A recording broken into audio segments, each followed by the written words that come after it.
Я пробыл почти 2 года в Афганистане.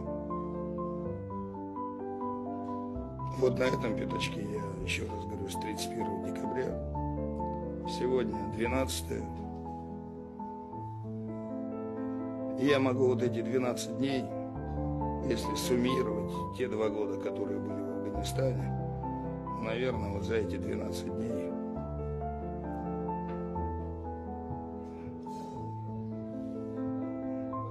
не поменял бы на те 2 года в Афгане. Здесь труднее. Здесь труднее. Причем хорошо вооруженные, хорошо подготовленные, хорошо подготовленные. Если кто-то скажет, что здесь против нас стоят дилетанты,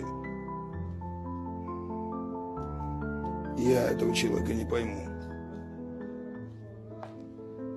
2 военных профессии основные здесь у них. Это стрелок и гранатометчик. И в основном люди владеют этими профессиями классно. Причем с гранатомета стреляют не просто так вот, на дальность прямого выстрела, а стреляют даже навесом. Я скажу, что противник здесь достойный. Умалять его качество не хочу.